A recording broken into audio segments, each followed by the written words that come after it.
মানুষ তার জীবনে দুই ধরনের পরিস্থিতিকে খুব ভয় পায়। এক, কোনো কারণবশত কারোর সামনে নত হওয়া। দুই, কোনো কারণে নিজের চরিত্র থেকে, নিজের মূল্যবোধ থেকে বিচ্যুত হওয়া। এবার কেন হয় এরকম যে কথায় কথায় কারোর সামনে নত হতে হয়? কেন বারংবার নিজের চরিত্র থেকে চ্যুত হতে হয়? এরকম কেন হয়? এটা তখনই হয় যখন আমাদের শিক্ষা এবং মূল্যবোধের অভাব থাকে। যদি মানুষের মধ্যে প্রকৃত শিক্ষা থাকে, তাহলে এই সংসারে কোনো সময় এবং কারোর সামনেই নত হওয়ার কোনো প্রয়োজন নেই। যদি মানুষের মধ্যে মূল্যবোধ থাকে, তাহলে তাকে নিজের মূল্যবোধ বা চরিত্র থেকে বিচ্যুত হতে হয় না, তা সে যাই হয়ে যাক না কেন।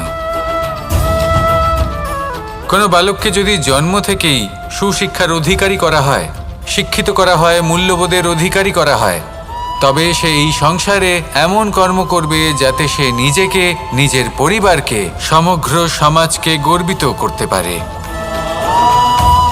শিক্ষা লাভ করুন, মূল্যবোধ লাভ করুন এবং আমার সাথে ভালোবেসে বলুন, রাধা রাধা। এই সংসারে কোনো বস্তু হোক বা ব্যক্তি হোক, তার একার গুরুত্ব কিন্তু খুব বেশি নয়। একটা উদাহরণ হিসেবে বৃষ্টির ফোঁটাকে ভেবে দেখুন। যদি একটি বৃষ্টির ফোঁটা হয় তাহলে তার খুব বেশি গুরুত্ব থাকে না, কিন্তু যখন সহস্র বৃষ্টির ফোঁটা মেঘের মধ্যে দিয়ে ঝরে পড়ে, তখন সেটা বর্ষার রূপ ধারণ করে। সেই বর্ষা যা এই প্রকৃতিকে শান্ত করে। সেইভাবেই পাথরের ছোট টুকরো, তার খুব বেশি গুরুত্ব থাকে না, কিন্তু যখন অসংখ্য পাথরের টুকরো একত্রিত হয় তখন তা পর্বতের আকার ধারণ করে। সেইভাবেই কিছু মানুষ যখন একত্রিত হন তখন তৈরি হয় পরিবার, কিছু পরিবার যখন একত্রিত হয় তখন তৈরি হয় সমাজ, যখন অনেক সংখ্যক সমাজ একত্রিত হয় তখন তৈরি হয় রাজ্য। এবার এই রাজ্যের সবথেকে গুরুত্বপূর্ণ ব্যক্তি হতে পারেন রাজা, কিন্তু তাও সেই রাজা একা কিছু করতে পারেন না। যুদ্ধ লড়ার সময় তারও নিজের সৈন্যদলকে প্রয়োজন পড়ে। কিন্তু এই সংসারে এমন একজন ব্যক্তি আছেন যিনি একাই সব কাজ করতে থাকেন, এবং সেই ব্যক্তি হলেন মা। আমাদের জীবনে একজন পিতার ভূমিকা কিন্তু নিঃসন্দেহে অমূল্য, কিন্তু আমাদের সকলের জীবনে যে ভূমিকা একজন মায়ের তা অন্য কারোর থাকে না। একজন মা একাই সন্তানকে বড় করতে পারেন, সংস্কারী করে তুলতে পারেন, তার জন্য পরিশ্রম করেন। আর এত কিছু কাজ করার পরেও তার কাজের জন্য তিনি প্রশংসা অবশ্য পান না। উল্টে যদি সেই সন্তান অনুচিত পথে চালিত হয়, অনুচিত কর্ম করে, তখন সেই মাকেই অপবাদের পাত্র হয়ে উঠতে হয়। আমাদের জীবনে মায়ের যোগদান কতটা সেটা বুঝুন। আপনাকে বড় করে তোলার জন্য উনি কতটা পরিশ্রম করেছেন সেটা বুঝুন। আজ থেকে, এখন থেকে, এই মুহূর্ত থেকে মাকে সম্মান করতে শিখুন। যখন সময় পাবেন, যখন সুযোগ হবে, তখন তার প্রশংসা করুন, ওনারও ভালো লাগবে। আর মায়ের এই মমতার জন্য, তার এই ভূমিকার জন্য আসুন সবাই মিলে আমরা তাকে প্রণাম করি, আর সকলে মিলে ভালোবেসে বলি, রাধা রাধা। মানুষের মানসিকতা এমন হয় যে সে যতটা করে আশা করে যে তার থেকে অনেক বেশি তার বদলে সে পাবে। দেখুন, সবকিছুই আপনার ভাবনা চিন্তার উপর নির্ভর করছে। আপনি যদি ফলের বিষয়ে ভেবে কর্ম করতে থাকেন তাহলে সেটা অনুচিত। জীবনের আসল আনন্দ হলো নিজের কর্ম করতে থাকা, ফলের চিন্তা করা উচিত নয়। যদি আপনি এরকম ভাবেন যে আমি এতটা করছি, আমার এতটা পাওয়া উচিত, সেই ভাবনা অনুচিত।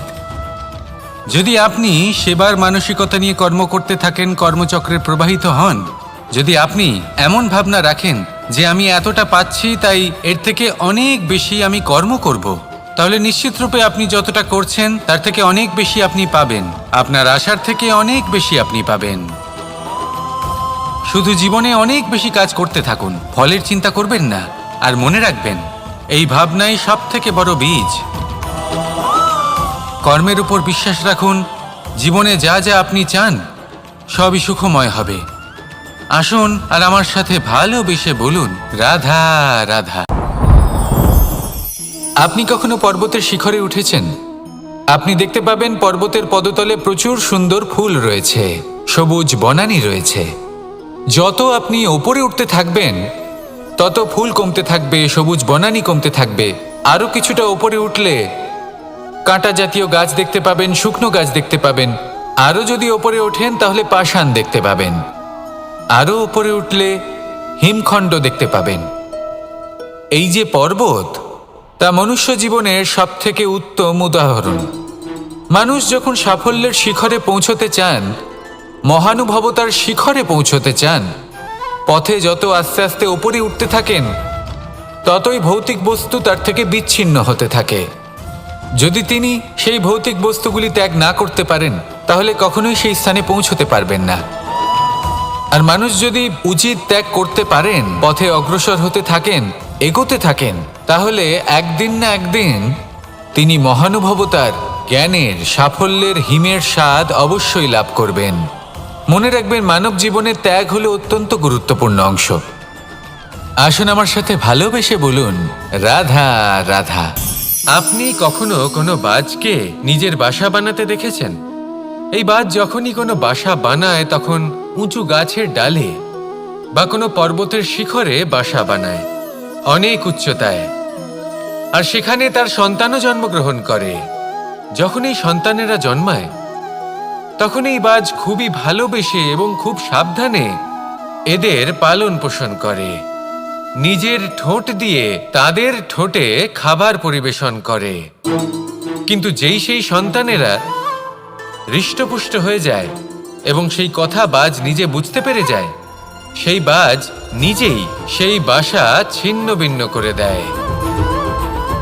সেই সন্তান যাদের সবেমাত্র ডানা গজিয়েছে, কিভাবে উঠতে হয় তারা জানে না, সেই সন্তানগুলিকে উচ্চতা থেকে ঠেলে দেয়। সেই সন্তান প্রথমে ভয়ভীত হয়ে যায়। তারা সামনে মৃত্যুকে দেখতে পেয়ে ভয়ের কারণে তাদের ডানা ঝাপটাতে থাকে। আর সেই প্রক্রিয়াতেই সেই সন্তানগুলি উড়তে শুরু করে দেয়। এবার এই ঘটনায় আমরা কি শিক্ষা পেতে পারি? এটাই, যদি আপনি মাতা পিতা হন তাহলে নিজের সন্তানকে অবশ্যই স্নেহ করুন, কিন্তু তাদেরকে নিজের আঁচলের তলায় বেঁধে রাখবেন না। যদি আপনি চান আপনার সন্তান জীবনে উন্নতি করুক, তাহলে নিজের মুঠো থেকে তাদের স্বতন্ত্র করে দিন। এই সংসারে সংঘর্ষ করতে দিন। সেই সন্তান নিজেই বুঝতে পারবে যে জন্মের সময় পাওয়া ডানা কি করে ব্যবহার করতে হয়। আর আপনার চোখের সামনে আপনার সন্তান এই আকাশে উড়তে থাকবে। তাহলে আসুন আমার সাথে ভালোবেসে বলুন, রাধা রাধা। এই সংসারে সব থেকে বড় ব্যক্তি কে? আপনি বলবেন, এই কেমন ধরনের প্রশ্ন? কিন্তু এটা হলো সব থেকে উচিত প্রশ্ন। কেউ এর উত্তর দেবে যে সেই মহাপ্রতাপী রাজা, তিনি হলেন সব থেকে বড় ব্যক্তি, সেই বড় রাজনীতিবিদ, তিনিই সব থেকে বড় ব্যক্তি। আমি আপনাকে জানাই যে সংসারের সব থেকে বড় ব্যক্তি হলেন তিনি, যার সাথে দেখা করলে আপনি নিজেকে ছোট মনে করবেন না। কোনো ব্যক্তি যিনি সব থেকে বেশি শক্তিশালী, আপনি যদি তার সামনে যান তাহলে উনি আপনার অন্তরের শক্তিকে বাইরে বের করে আনবে, আপনার অন্তরের লুকিয়ে থাকা শক্তিকে জাগ্রত করতে প্রেরণা প্রদান করবে। তিনি হলেন বড় ব্যক্তি, তিনি হলেন মহান ব্যক্তি। তিনি নন যিনি নিজের বল এবং ঐশ্বর্য দ্বারা আপনাকে তার সামনে ছোট প্রমাণ করবেন। এবং সেই জন্য মহাদেব আমার আরাধ্য হলেন আমার খুব প্রিয়। কারণ রাজা হোক বা ফকির, কেউ যদি ওনার সামনে যান তাহলে সে নিজেকে ছোট মনে করেন না। আপনিও যদি জীবনে অনেক বড় হতে চান তাহলে কাউকে কখনো নিজেকে ছোট মনে করতে দেবেন না।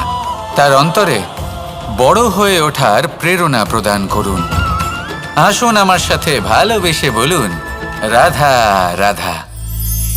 সূচের শেষে একটি ছিদ্র থাকে যার দ্বারা আমরা এই সুতো পরাতে পারি, আর তারপর সূচের সাহায্যে এই সুতো দিয়ে বস্ত্র সেলাই করা যায়।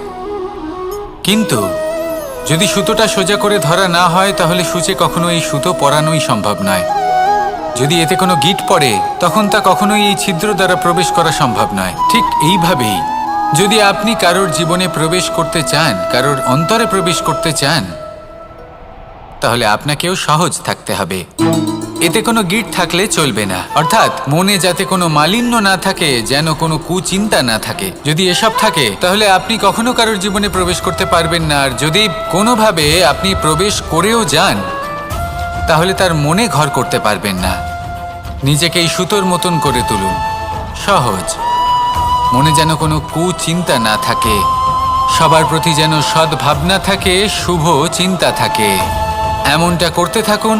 এমন একটা দিন আসবে যেদিন এই সমস্ত সংসারের ব্যক্তির মনে আপনি বাস করবেন, আর তখন এই মন প্রসন্ন হয়ে বলবে, রাধা রাধা। কথায় আছে যে এমন কোনো অক্ষর নেই যার দ্বারা কোনো মন্ত্র হয় না, এমন কোনো বনস্পতি নেই যা নিজেই একটা ঔষধি নয়, পৃথিবীর এমন কোনো ব্যক্তি নেই যার মধ্যে কোনো যোগ্যতা থাকে না। শুধু প্রয়োজন হলো যে ব্যক্তিকে আমরা খুঁজে চলেছি তাকে সঠিকভাবে চিনে নেওয়া। যদি তার যোগ্যতা, তার বিশেষত্ব আমরা বুঝতেই না পারি তাহলে আর লাভ কি রইল? এই সংসারে এমন অনেক ব্যক্তি রয়েছেন যারা ছোট ছোট অসফলতার কারণে আপনাকে এটা বলে দেবে যে আপনি কোনো কাজের নন, আপনি হলেন মূর্খ, আপনি কিছুই করতে পারবেন না। এইসব কথায় কখনোই বিশ্বাস করবেন না, কারণ আপনি এবং প্রত্যেকটি জীব এই পরমাত্মা এবং এই প্রকৃতির সৃষ্টি, যা অত্যন্ত বিশেষ। যদি আপনাকে উদাহরণ দিই তাহলে একদিকে আছে তরোয়াল, একটা বড় লম্বা তরোয়াল যার দ্বারা যুদ্ধ করা যায়, জয়লাভ করা যায়। আর অন্যদিকে রয়েছে একটা ছোট্ট সূচ, কিন্তু যে কাজ একটা ছোট্ট সূচ করতে পারে তা একটা তরোয়াল দ্বারা সম্ভব নয়। এর অর্থ হলো এটাই যে প্রত্যেকটা রচনা অত্যন্ত অমূল্য এবং অত্যন্ত বিশেষ হয়। তাহলে বিশ্বাস রাখুন যে আপনি অত্যন্ত বিশেষ একজন, আর প্রেমের সাথে বলুন, রাধা রাধা। এটা হলো ধান গাছ। এর থেকে যে চাল উৎপন্ন হয় তা মানুষ গ্রহণ করেন। আর এটা কি? এ হলো জংলি ঘাস। একবার ভেবে দেখুন, যদি এই জংলি ঘাস ধান গাছের আশেপাশে থাকে তাহলে কি হবে? ধান উৎপন্ন হতে পারবে? তা উৎকৃষ্ট হতে পারবে? আমরা কি তা গ্রহণ করতে পারবো? কখনোই নয়। এই জংলি ঘাস ধানকে নষ্ট করে দেবে, কিন্তু নিজে জীবিত থাকবে। এটাই হলো আজকের শিক্ষা। এই সংসারে যদি আপনি নীতির পথে চলতে চান, উচিত কর্ম করতে চান, সংসারকে সেবা করতে চান, তাহলে জংলি ঘাসের মতো ব্যক্তিদের থেকে সবসময় দূরে থাকতে হবে। সেই ব্যক্তি যারা দুর্নীতি এবং মিথ্যা দ্বারা পরিপূর্ণ, যাদের ব্যবহার অশুভ, যাদের অনেক অশুভ গুণ রয়েছে, তারা সঠিক নয়। সেই সকল ব্যক্তি যাদের চরিত্র অত্যন্ত দুষ্ট হয়, তারা হয় শুভ চরিত্রের ব্যক্তিকে একদম নষ্ট করে দেয়, নয় নিজের মতো বানিয়ে তোলে। তাই যদি আপনি নীতির পথে চলতে চান, এই সংসারের জন্য শুভ কর্ম করতে চান, তাহলে সেই সঙ্গ লাভ করুন যে সঙ্গ জ্ঞানে পরিপূর্ণ, যাদের মধ্যে অনেক গুণ আছে, যাদের থেকে প্রতিদিন কিছু শিখতে পারবেন। এমন ব্যক্তির সাথে জীবন অতিবাহিত করুন, দুরাচারীদের থেকে দূরে থাকুন।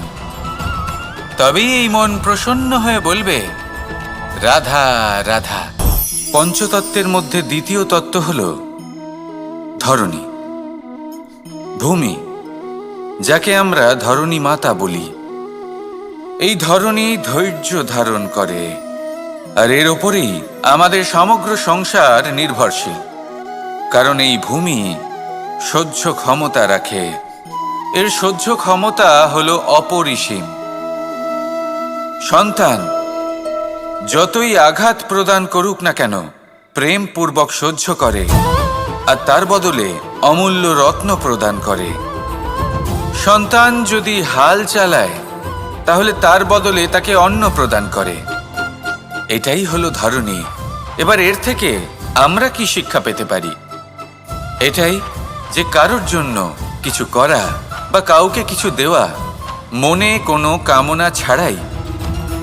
আর এই কথাটা বুঝে যান, যদি কারোর জন্য কামনা না রেখে বা কোনো পাওয়ার আশা না রেখে কারোর জন্য কিছু করেন বা কারোকে কিছু দেন, যদি এটা আপনি শিখতে পারেন তবে আপনি ভালোবাসতে শিখে গেছেন। আর সেই জন্যই এই ধরিত্রীকে মাতা বলা হয়, কারণ মাতা শুধু উনি নন যিনি গর্ভে সন্তানকে ধারণ করেন, মাতা তো উনিও যিনি জীবন বাঁচতে শেখান, যিনি জীবন বাঁচার উদাহরণ প্রদান করেন। তাহলে ধরনীর থেকে এই নিঃস্বার্থ ভাব শিখুন, নিঃস্বার্থ ভালোবাসা শিখুন, আর এই ভালোবাসার সাথেই বলুন রাধা রাধা। এই সংসারে আমরা প্রকাশ কোথা থেকে পাই? এর উত্তর বড়ই সরল।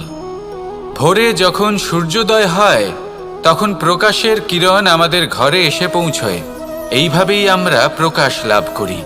এবার এই প্রকাশের আলোতেই আমরা সারাদিনের কাজ সম্পন্ন করি। সন্ধে হয়ে যায়, সূর্যাস্তও হয়ে যায়, আর আমাদের ঘর যাতে অন্ধকার না হয় তার জন্য আমরা একটা প্রদীপ প্রজ্বলিত করি। এটাই ঘটে আমাদের জীবনেও।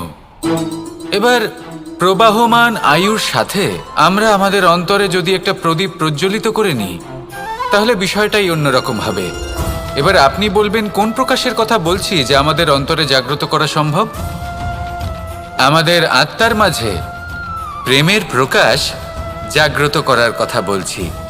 কারণ আমাদের এই জীবন এও হলো দিনের আলোর মতো। আজ প্রকাশ আছে কিন্তু কোনোদিন অবশ্যই অস্ত হবে। কিন্তু অস্ত হবার আগে যদি আমরা আমাদের আত্মার মাঝে প্রেমের এই প্রকাশ উজ্জ্বলিত করে নিই তাহলে আমাদের সন্ধ্যাকালও আমরা আনন্দে এবং প্রেমে যাপন করব। তাহলে আসুন আর আমার সাথে ভালোবেসে বলুন রাধা রাধা।